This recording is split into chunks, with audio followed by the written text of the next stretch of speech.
बिस्मिल्लाहिर्रहमानिर्रहीम। मेरा नाम डॉक्टर सैयद मकबूल हुसैन है और आज सादात हॉस्पिटल के प्लेटफॉर्म से हम एक नई इन्फॉर्मेटिव वीडियो के साथ हाज़िर हैं। आज का जो हमारा टॉपिक है वो है हाई ब्लड प्रेशर, हाइपरटेंशन। ये बहुत बड़ा एक सब्जेक्ट है जिसके ऊपर एक नशिस्त में बात करना ज़रा मुश्किल है। तो आज हम बात करेंगे कि हाई ब्लड प्रेशर भी कहते हैं इसे, हाइपरटेंशन भी कहते हैं, या वैसे कह देते हैं जी बीपी का मसला है। इसकी कॉजेज़ क्या हैं, ब्लड प्रेशर को चेक करने का सही तरीका क्या है, और कब हम लेबल करते हैं कि ये पेशेंट जो है वो हाइपरटेंशन का है। तो ये मुख्तसर सी बातें होंगी। इससे अलावा जो अगली बातें हैं वो नेक्स्ट वीडियो में हम शेयर करेंगे आपसे। सबसे पहले कि नॉर्मल ब्लड प्रेशर कितना होता है। नॉर्मल ब्लड प्रेशर होता है 120/80 से कम। इससे भी पहले अगर हम बात करें कि ब्लड प्रेशर है क्या। ब्लड प्रेशर बेसिकली वो प्रेशर है ब्लड का, खून का, जिसके साथ वो जो खून की नालियां हैं जिनको हम आर्टरीज कहते हैं उनके साथ टकरा रहा है। तो जिस प्रेशर के साथ ब्लड टकरा रहा है वो है ब्लड प्रेशर। अब आपको पता है कि जैसे कि हार्ट जो है वो पंप कर रहा होता है, हर वक्त पंप कर रहा है। तो जब हार्ट पंप करता है उस वक्त प्रेशर ज़्यादा होता है। तो वो प्रेशर ऊपर वाला जो हम कहते हैं ना 120/80, 120/80, तो ऊपर वाला ब्लड प्रेशर जिसको हम सिस्टोलिक कहते हैं, ये उस वक्त का प्रेशर है जब हार्ट कॉन्ट्रैक्ट कर रहा होता है। और जब हार्ट रिलैक्स कर रहा होता है, ब्लड सारा वापस हार्ट के अंदर जा रहा होता है, तो उसके अंदर उस वक्त ये जो प्रेशर है जिसके साथ ये टकरा रहा है वेसल्स के साथ, खून की नालियों के साथ, वो कम हो जाता है। तो वो है डायस्टोलिक ब्लड प्रेशर 120/80। ये जो 80 वाला है ये उस वक्त का प्रेशर है जब हार्ट जो है रिलैक्स कर रहा होता है। तो ये है सिस्टोलिक और डायस्टोलिक ब्लड प्रेशर का पीछे जो है बेसिकली मैकेनिज़्म। अब नॉर्मल ब्लड प्रेशर कितना है, लेस देन 120/80, 120/80 से कम, और 90/60 से ज़्यादा। ये रेंज है जिसके अंदर हर बंदे का मुख्तलिफ ब्लड प्रेशर हो सकता है। ये नॉर्मल वैल्यू है। अब जो है जो इसके बाद फर्दर है एक स्टेज आती है, उसे कहते हैं प्री हाइपरटेंशन, या कहते हैं एलिवेटेड ब्लड प्रेशर। यानी वो ब्लड प्रेशर नॉर्मल से ज़्यादा है लेकिन इतना ज़्यादा नहीं है कि उसको हम एज ए बीमारी, एज ए डिजीज़ लेबल करें। तो वो कितना होता है, 120 से लेके 120 से लेके 129 तक। और जो डायस्टोलिक ब्लड प्रेशर है वो लेस देन 80। अगर इस रेंज में ब्लड प्रेशर आपका आ रहा है तो आप प्री हाइपरटेंशन के पेशेंट हैं। यानी आप इस स्टेज पे बैठे हैं कि अभी आपको हाइपरटेंशन की बीमारी हम लेबल तो नहीं कर रहे, लेकिन आप नॉर्मल से थोड़ा सा ऊपर चले गए। उसके बाद जब ब्लड प्रेशर की बीमारी हो जाती है तो उसके आगे 3 स्टेजेस हैं। पहली स्टेज में क्या होता है कि ब्लड प्रेशर ऊपर वाला जो सिस्टोलिक ब्लड प्रेशर है वो है 130 से लेके 139 के दरमियान। तो ये स्टेज 1 है। और डायस्टोलिक ब्लड प्रेशर होता है 80 से लेके 80 से लेके 89 तक। यानी 130 से 139 और 80 से 89। अगर इस रेंज में ब्लड प्रेशर आ रहा है तो ये ब्लड प्रेशर जो है ये स्टेज 1 हाइपरटेंशन है। और अगर आपका blood pressure 100 systolic blood pressure 140 से ज़्यादा है और डायस्टोलिक ब्लड प्रेशर 190 से ज़्यादा है तो ये स्टेज 2 पे आप बैठे हैं। और स्टेज 3 ये है कि अगर सिस्टोलिक ब्लड प्रेशर 180 से ज़्यादा है और डायस्टोलिक ब्लड प्रेशर 120 से ज़्यादा है तो ये स्टेज 3 हाइपरटेंशन है। तो ये है वो मोटी मोटी कैटेगराइजेशन जो ब्लड प्रेशर के हवाले से होती हैं। अब अगली बात है, बहुत अहम बात है, वो ये है कि ब्लड प्रेशर आपने चेक कैसे करना है।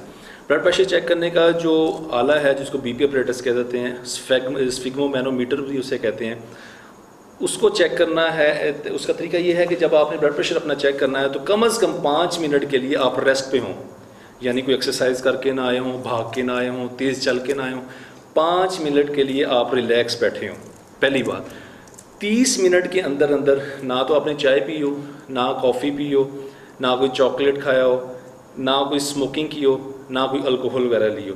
ये चीज़ें पिछले आधे घंटे के अंदर आपने इनमें से कोई चीज़ ना ली हो, फिर आप ब्लड प्रेशर चेक करना है।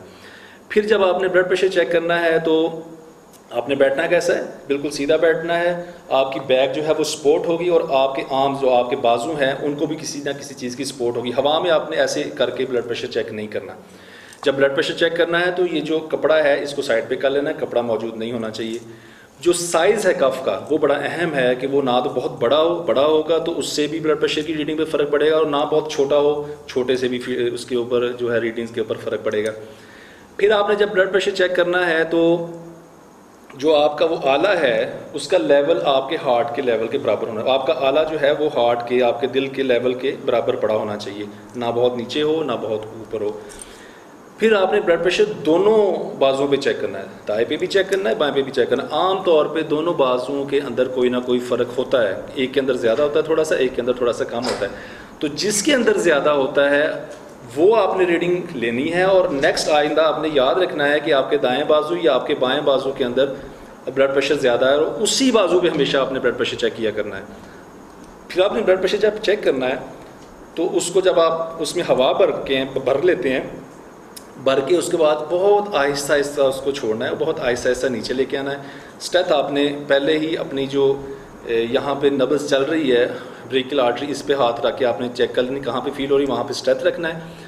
जिस पॉइंट पे आपको ब्लड प्रेशर, यहाँ पे हार्ट की आवाज़ आनी शुरू हो जाती है स्टेथ में, वो आपका ऊपर वाला सिस्टोलिक ब्लड प्रेशर है, और जिस पॉइंट पे जाके वो आवाज़ ख़त्म हो जाती है वो डायस्टोलिक ब्लड प्रेशर है। बाज़ का ये होता है कि ख़त्म ही नहीं होती, वो आप ज़ीरो पे भी आ जाते हैं, वो चल रही होती है। तो ऐसी सूरत हाल में आपने दोबारा उसको चेक करें। जिस स्टेज पे जाके आप उसकी आवाज़ थोड़ी सी मध्यम हो जाए तो वो डायस्टोलिक ब्लड प्रेशर है।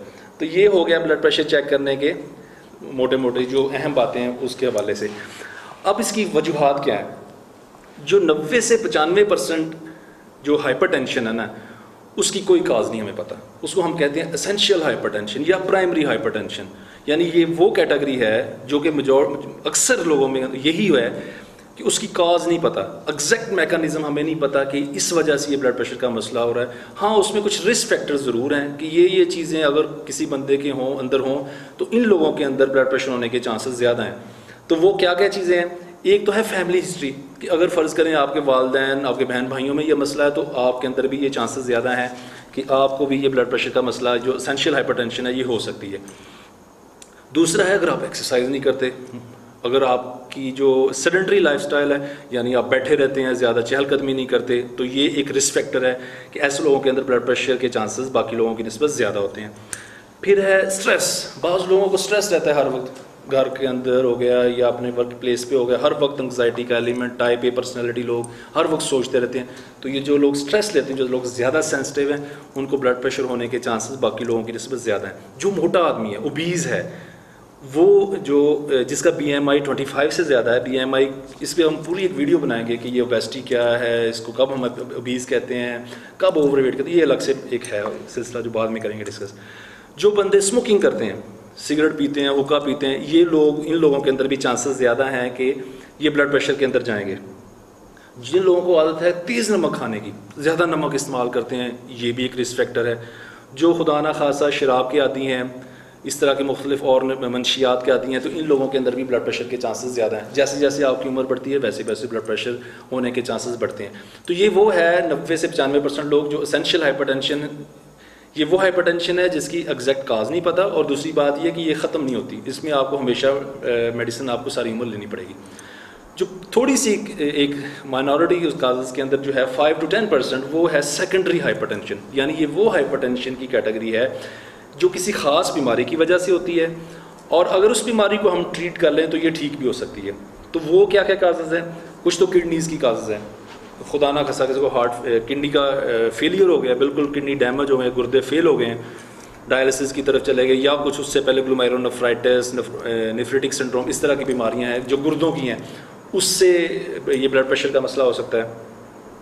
फिर कुछ है थायराइड की, ये गिलट का जो मसला होता है, इसमें गिलट बाज़ का हाइपर थायराइड होता है, बाज़ का हाइपोथायराइड होता है, तो ये भी एक काज करता है, ब्लड प्रेशर को ज़्यादा करता है। फिर एक बीमारी एक्रोमेगाली, बड़े बड़ा उसके हाथ होते हैं, बड़े बड़ा उसका फेस बड़ा होता है, बड़े पाँव होते हैं, कद लंबा होता है, एक्रोमेगाली कहते हैं। जैसे अक्सर लोग आप देखा होगा बड़े बड़े लंबे लोग हैं, तो ये अक्सर एक्रोमेगाली के लोग होते हैं, इनके अंदर ब्लड प्रेशर होने के चांसेस ज़्यादा है। कुछ दिल के अमराज हैं, कोऑक्टेशन ऑफ एओर्टा एक बीमारी है जिसमें जो मेन वेसल है जिसके जरिए ब्लड जा रहा है पूरे जिस्म में, एओर्टा, उसके अंदर रुकावट आ जाती है, उसके अंदर ब्लड प्रेशर ज़्यादा हो जाता है। प्रेगनेंसी के अंदर ब्लड प्रेशर ज़्यादा होता है, प्रेगनेंसी का ब्लड प्रेशर भी आमतौर पर प्रेगनेंसी ठीक होगी, ये भी ठीक हो जाएगा। फिर कुछ ड्रग्स हैं जो आप ले रहे हैं किसी भी वजह से, वो ड्रग्स ब्लड प्रेशर ज़्यादा करती हैं। इनमें NSAIDs, ये जो पेन किलर्स हैं मुख्तलिफ़ किस्म की, ये हैं, औरतें लेती हैं वक्फे की मेडिसिन, उससे ब्लड प्रेशर बढ़ता है। फिर जो है ये एरिथ्रोपोइटिन है, एक गुर्दे के मरीज़ लेते हैं, खून को बढ़ाने के लिए इंजेक्शंस लेते हैं, उससे ब्लड प्रेशर बढ़ता है। अल्कोहल है, इसके अलावा कोकीन है, एम्फिटामीन एक ड्रग है जो ली जाती है इसके लिए आमतौर पे नशे के तौर पे नशे में इस्तेमाल होती है। तो ये वो सारी चीज़ें हैं जो ब्लड प्रेशर को ज़्यादा करती हैं। फिर एक बीमारी है, उसे हम कहते हैं ऑब्स्ट्रक्टिव स्लीप एपनिया। उसमें क्या होता है, आदमी की गर्दन मोटी होती है, सोता है तो रात को बड़े खराटे लेता है, रात दिन को सोया रहता है, इसके अंदर ब्लड प्रेशर ज़्यादा होता है। तो ये वो काजेज़ हैं जो सेकेंडरी हाइपरटेंशन करती हैं, और जिनको हम ट्रीट कर लें तो हाइपरटेंशन जो है वो ठीक हो जाती है। तो ये आज की वीडियो में हमने आप 3 चीज़ें डिस्कस की हैं। पहली चीज़ कि ब्लड प्रेशर की बीमारी हम लेबल कैप करते हैं, दूसरा कि ब्लड प्रेशर चेक करने का सही तरीका क्या है, तीसरा कि इसकी मोटी मोटी काजेज़ क्या हैं। नेक्स्ट वीडियो में हम इंशाल्लाह आपसे डिस्कस करेंगे कि जब किसी को ब्लड प्रेशर का मसला हो रहा है तो उसकी अलामात क्या हैं, ब्लड प्रेशर अगर मसला हो गया तो उसकी पेचीदगियाँ क्या हैं, इसके अलावा अगर हो गया तो आपने कौन कौन से अपने टेस्ट करवाने हैं, आपकी लाइफस्टाइल में चेंजेस क्या आएंगे, आपकी खुराक में चेंजेस क्या आएंगे, कौन कौन सी मेडिसिन आपने इस्तेमाल करनी है, उन मेडिसिन से क्या क्या साइड इफ़ेक्ट हो सकते हैं, ये हम नेक्स्ट वीडियो में करेंगे। तब तक के लिए अल्लाह हाफ़िज़।